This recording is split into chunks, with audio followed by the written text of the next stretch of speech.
Okay, so SPP 207, the standards for design build services. I'll recap what the Code of Ethics said. Ang sabi ng Code of Ethics, there's nothing unethical, there's nothing inherently unethical about the idea of design build services. Okay?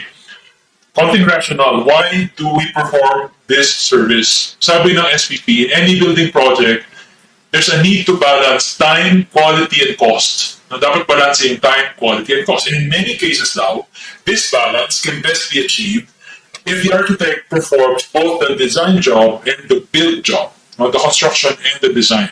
Okay? Usually, mas na-achieve nga yung quicker, better quality, and cheaper. Okay?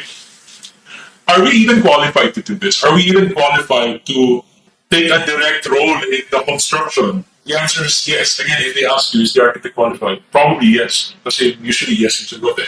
An architect with his education, training, and expertise qualifies him or is qualified to take a direct role in the project, not just in the design or conceptualization, but also in the implementation or meaning construction.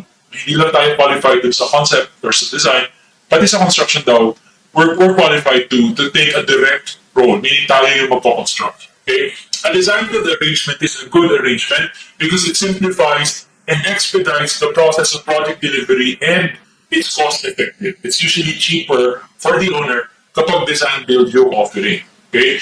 In design build services, the architect assumes the professional responsibility and civil liability for both the design and the construction of the project. This is obvious, this is common sense. Wala ka nang kawala sa civil liability kapag design build. Kasi, di ba sa civil code, ano lang naman yan eh. Kung hindi designer, contractor daw. Wala ka nang kawala because now you're both the designer and the contractor. Kapag ang problema is design, it's your fault. Pag ang problema is construction, it's your fault. So in other words, pag nag-collapse yung building, we're pretty sure it's your fault. Okay? It has to be your fault unless you can prove na parang act of God or force majeure. Pero assuming na walang ganung argument, it's definitely your fault. Wala ka na ibang pwede testiyan. So ano yung scope ng design build service? Well, we have to discuss the service in these terms. There's two kinds, there's two arrangements in design build. Meron tayong tinatawag na design build services by administration. Meron design build services with a guaranteed maximum project construction cost. I'll start with the basic option, yung design build services by administration. So in this service, so design build by administration, you do the design part. Kasi design build is. So of course, the design, you still do it. Meaning, lahat ng dapat mong gawin under SPP 202, which is the one explaining regular design services, gagawin mo pa rin. So, sabi natin, different phases yun, the project definition, schematic design, design development, contract document phase, and construction phase. Lahat yan, trabaho mo pa rin yan as a designer. Now, you might notice, there are only 5 phases here. 1, 2, 3, 4, 5. If you recall sa SPP 202, there were 6 phases. So, 1 phase is missing. 1 phase is missing. May nawalang phase. Okay. I don't know if you noticed it right away. We don't have time for you. I can't wait for your answer. But the correct answer is the missing phase is the bidding phase. So, SPP 202, yung number 5 is bidding. Okay? Wala nang bidding dito kasi the purpose of bidding is to find a contractor. And in design build, you don't need a contractor because you are the contractor. So, that's why wala nang yung bidding phase. Wala nang bidding phase. Construction phase again. So, you do all of that because you're still the designer after all. But, the construction phase is not the same. Okay, may construction phase pa rin, obviously, pero hindi siya kapareho ng construction phase sa SPP 202. If you recall, sa SPP 202, anong sabi natin? Ang trabaho ng architecture during the construction phase, periodic site visits, preparing change orders, evaluating the billings, ganyan-ganyan. Pagpa-punch list kapag kamitan, kapag kanadaanan na mali, sabihin mo na mali. Ganun lang yung trabaho mo before. But that was when you were just a designer. Okay, now you are the designer and the builder at the same time. Contractor ka na, parang gano'n. I don't want to say that pero that's the easiest way to say it. Parang ikaw na rin yung contractor eh. So, ibang level na yung trabaho mo sa construction phase. Ano na yung trabaho mo? You go beyond periodic inspection, you're now going to do the following. First, ikaw ang gagawa ng schedule of work, program of work, estimate ng materials, labor, transport, equipment, services. Lahat yan, normally, contractor ang gagawa. Ikaw ang gagawa niyan. Ikaw ang mag-organize and mag-hire ng construction personnel, workers. Ikaw ang magbibigay ng trabaho, magpapasweldo. Okay? Ikaw ang mangungontrata ng subcon, piecework contractors, mga subcon. Ikaw ang mag-evaluate ng accomplishment nila. Ikaw ang magpapabayad sa kanila. It's your job now to procure materials, lahat ng kailangan ng materials, plans, equipment, licenses, permits. That's your job now. Ikaw ang mamahala ng lahat ng accounts, pagbabayan ng billings, lahat ng mga supplier nyo, lahat ng mga subcon and workers. Okay, of course, ikaw ang mag-keep ng records, detailed record keeping to books of accounts for the project. Ikaw ang kakausap sa gobyerno and other private agencies that need to be approach, yung mga kailangan lapitan, kailangan kausapin for the project, and generally, all other business transactions for the project, ikaw na ang, nasa iyo na, ikaw na ang gagawa niyan lahat as contractor. Again, medyo awkward sabihin ng contractor. I'll show you later why, pero the point is, normally, this would be the duty of the contractor. This is now your job. Okay, so ano yung difference nung we now move to the second arrangement. So yung kanina was the design build services by administration. We now go to the option 2, design build with guaranteed maximum project construction cost. It's exactly the same as before. Yung sinabi natin kanina. The only difference here is you guarantee your estimates. You guarantee a maximum project construction cost. You tell the client, allow me to do design build. I assure you, hindi ka lalagpas ng 10 million for your house. First of all, is that allowed? Is that ethical? Normally, you're not allowed to guarantee your estimates like that, but there are times when you're allowed to. And one of those times is design build. No? In design build, the law and our standards of practice allow you to guarantee the estimates. Okay, so anyway, bottom line, this arrangement is exactly the same as design build by administration. The only difference is you do all of that plus you guarantee the maximum project construction cost. Okay, how does this work in pag-guarantee? You give the client an estimate and you commit not to exceed the estimated cost. Kung nagkataon at hindi mo pa nga na-maximize yung cost, kanyari, ginarantee mo na 10 million, tas 9 million lang yung nagastos, yung savings na 1 million by default ang nakalagay sa atin, i-divide daw equally between the client and the architect. Pagkakatiyan ng kliyente and the architect yung savings. Okay, when we say guaranteed yung maximum cost, as in literally ba, bawal magpas kahit piso? Hindi naman. Kaya sabi sa standards natin, when we guarantee the cost, what we're essentially guaranteeing is the construction cost will not exceed 10% of the estimate. So, pwede naman lumagpas. Wag lang sobra. Maliit lang. Not more than 10%. Meaning, if you guarantee that the project cost will not exceed 10 million, pag yung actual cost is 10.5, okay pa yun. May allowance kang 10% eh. 10% of 10 is 1 million. May pataan ka ng 1 million. Lumagpas ka ng kalahating million, okay pa yun. Lumagpas ka ng 700K, okay pa yun. Lumagpas ka ng 1 million, okay pa yun. Pasok ka pa sa 10% allowance. Pero pag pumalo ka ng, say, 12 million, hindi ginarantee mo ng 10, pero umabot ng 12, now we have a problem. Okay, kasi lagpas ka na sa 10% allowance. 10% allowance, pwede hanggang 11 eh. Pero na umabot ka na ng 12, that's a problem. Ano mangyayari dun sa 1 million? Penalty mo yun. Ikaw magbabayad mo. Okay? Paano kung umabot ng 15? Penalty mo yung 4. The default rule is penalty mo siya, pero FYI, may limit yung penalty mo. The limit is your administration fee. Kaya ano yung administration fee? This requires me to explain something. Balikan natin yung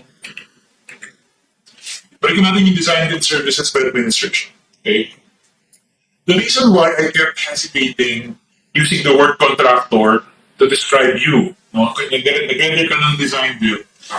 I hesitate calling you contractor kasi hindi kapareho ng usual contractor setup yung setup mo sa design build. An important difference is this. Sa design build, hindi ka raw dapat gumagastos ng sarili mong pera. Hindi ka dapat naglalabas ng pera. Kinukuha mo yung pera ng kliyente, tapos ginagastos mo yung pera niya for the project. What do I mean? Ano? Is that important? Yes, it's important kasi most contractors, sila yung gagastos initially eh. Tapos kung ano yung matapos nila, i-bill nila, may progress billings. Kunyari, kung ano yung nabuhusan na column today, yun ang i-bill. Okay?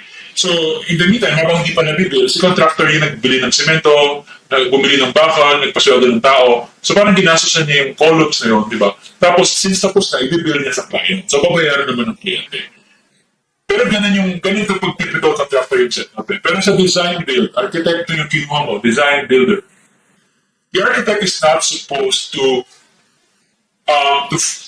spend his own money. No, yun yung default setup. Wala dapat pera, pero dapat ni kliyente. So you take your client's money, bibigyan ka niya ng parang revolving fund. Of course, dapat detailed yung accounts mo, dapat nakalog lahat ng gastos, diba, expenses. Pero supposedly, you're taking the client's money and you're spending it to buy cement, buy materials, pay for workers, pay for everything para mapatayo yung building.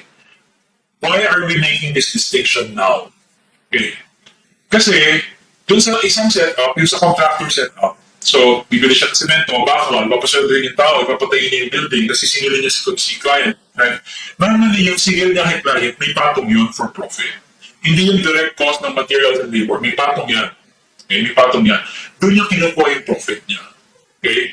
Pero sa setup ng design build, na pera ng kliyente yung ginamit mo, paano ka magkakaroon ng profit? Ano yung ibubulsa mo yung ibang pera? Para meron kang fee? Kanya? No. What you're going to get here is a professional fee. We call it the administration fee. Kasi, design services by administrator, parang ang role mo dito is not really contractor, pero parang administrator ka of the construction eh. Nagkapamahala ng lahat. No? And for all of your trouble, what you're going to get is a professional fee. Like how much? Sige, I'll tell you now. Basahin yung compensation guidelines pero 7%. No, 7% dapat yung makuha mo for this. 7% of what? Of the PCC. Lagi namang PCC. 7%, like, paano yun? Eh, may design fee ka pa. Iba pa yun.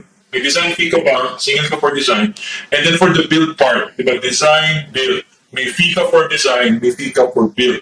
Itong design, may percentage ka dyan. Okay? Sabihin natin 6%. Depending on the building type yan. Depending sa groupings. Diba may groupings? Sabihin natin 6% ang fee mo dito for design. For build, meron kang 7% na fee. Okay? We call this fee your administration fee. Bakit tumigil yung fee? Kasi again, ikaw yung administrator. No? So of course, dapat may bayad naman. Kasi wala kang pinapatungan eh. Hindi ka naman makakasino. Wala kang billing si contractor. Wala kang pwedeng client. Wala kang pwedeng pagpatungan ng profit eh. Babayaran ka niya ng professional fee. Okay? Why are we talking about this? Balikan natin yung ginaranting mo yung estimate. Okay? Sabi natin, meron 10% na allowance. Pagka lumagpas ka, but within the 10% allowance, no problem. But anything beyond the allowance, penalty mo na yun. Pag lumagpas ka ng 100K, penalty mo yan. Lumagpas ng kalating million, penalty mo yan. 1 million, penalty mo yan. Pero may limit ba? Never ending yun. Pag lumagpas ng 10M, penalty mo yun. Not necessarily because ang limit ng penalty mo is your administration fee. Okay? So yung fee mo for the build part, kung ilang percent man yan, I'm telling you now, 7% yan dun sa design build by administration. Dito sa design build with guaranteed maximum cost, 10% ang fee mo. Mas mataas kasi medyo may risk sa'yo eh. Review na lang yung fees, ibang usapan kasi. Pero ang bottom line is, yung administration fee mo, magkano man yun naman yung limit ng penalty. In other words, pwede kang tatawa ng penalty, pwedeng mag-zero yung administration fee, pero hindi naman pwedeng mag-negative. No, hindi pwedeng pati yung design fee mo kinain na kasi nag-zero na dito, so dito na pupunta yung penalty. No, the limit of the penalty is your administration fee. So that's an important concept. So those are the two options in design build. Okay, paano kung nagmahal yung construction cost? Namagpas-lagpas ka kayo ng 10M yung guarantee mo. Namagpas kayo ng 12M. Pero hindi mo naman kasalanan. It's because si owner nagpadagdag ng kung ano-ano pala. Or nagtaas ang dole ng minimum wage. Or nagtaas ang cost ng bakal because of the pandemic. Mga ganyan ba? Kumbaga, hindi ka nagkamali ng estimate. It's just may mga nangyari beyond your control. Hindi mo naman talaga kasalanan. Do you get charged the penalty? The answer is no. Kaya hindi yan dapat i-charge sa'yo. Hindi ka dapat ma-penalize for these things kasi these are not attributable to your fault. No? Ang concept ng penalty is kung nagkamali ka talaga ng estimate. Wala namang nakikita minsan, di naman nagtaas yung labor cost, di naman nagtaas yung material cost. Wala naman any reason, wala naman siya pinapadagdag. Ba't hindi tayo natapos sa 10M? Ba't tayo umabot ng 12M? Obviously, dapat sabihin naman yung penalty kasi ginarantee mo yun eh. Okay? Kung takot kang mag-guarantee, if you're thinking, bakit ako mag-guarantee, sir? Sa totoo lang, parang nakakatakot tong option na to. Kung meron naman palang option na I won't guarantee the cost, why would I choose this? Again, kasi mas mataas yung administration fee mo in this option. 10% versus 7. No, that's the incentive. That's the reason why you may want to do this. Okay, but anyway, if you don't feel comfortable doing this, just stick to the parang default, yung administration without guaranteeing the estimate. Okay, manner of providing services. Okay, this is a common question. Pag sinabing design build ka, ibig mo sabihin, sir, contractor ka talaga. Like, dapat contractor ka, no? Kasi kung hindi ka contractor, paano mo gagawin yung design build? That is an obvious option. Yes, that's an obvious scenario. No? The architect is also a contractor, a state licensed contractor, so therefore qualified siya to design build. That's an obvious scenario. Pero pwede rin mag-design build yung mga architect na hindi contractor. In other words, ang gagawin lang nila, maghahanap sila ng contractor, pero siya yung mangongontrata ng contractor. In other words, hindi nakakontrata yung contractor na yan sa kliyente. Ang may kontrata is si architect at the client. Tapos, as far as the client is concerned, the architect is responsible for design and build. Pero sa side naman ni architect, meron talaga siyang kinuhang taga-build. Pero again, walang contractual relationship yung contractor and the client. Kay architect nagre-report yung contractor. That's also a valid option. That's a valid option. Okay, so either of the two is valid. Okay, how about yung yung mga objection ng mga traditionalist kanina, yung sinasabi natin, ang objection sa design build is, baka raw hindi mo na gawin yung pagpupulis, no? Baka hindi mo na i-punch list, baka hindi mo na sabihin na mali yung gawa kasi ikaw na yung contractor eh. No? Yung imaginative scenario is, kunyari, pangit yung gawa ng pader, very wavy. Okay, normally you would punch list, sasabihin mo kay contractor, ayan, no, hindi maganda yung quality ng pader, dapat i-plaster nyo to uli or something para maging makinis kasi ang pangit pag tinamaan ng ilaw, ang wavy. You would ask the contractor to repair that thing. Pero ngayon, ikaw na rin yung contractor. Okay? And you're seeing mali yung gawa ng tao mo. Ipapaulit mo ba or not? Kasi, ang worry natin, what if hindi mo na ipaulit, sabihin mo na lang, acceptable yan. Kasi, the architect is the judge of acceptability. Si architect ang magsasabi ko acceptable or not. So, pag tinanong ka ni client, architect, parang ang ano ng wall, bakit ganyan? Parang medyo may nakikita akong texture, parang may wave akong nakikita. Hindi ba mali yan? Parang dapat yata ipaulit niya sa tao niya. What if ang sabihin ng architect is, no, client, this is the intent.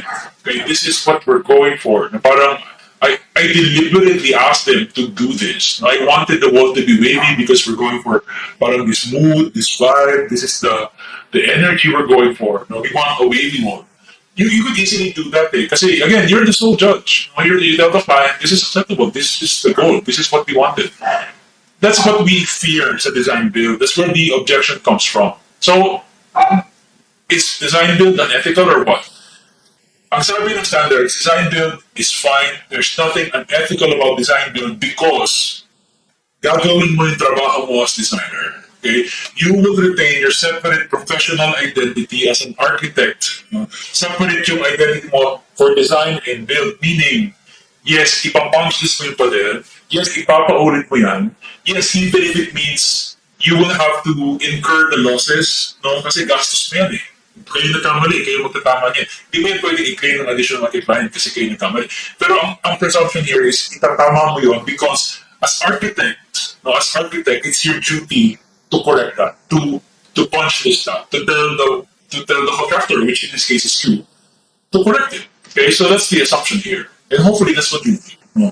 Na magiging strict ka pa rin sa quality even though ikaw na rin talaga yung contractor. So the expectation is you retain your professional identity as architect, you follow the code of ethics, you follow SPP Document 202, you do all of the duties enumerated there, including yung pag-condemn ng bad work. Okay? Ito is just kind of the same thing. Follow the architect's credo, kung may conflict of interest, be honest, etc.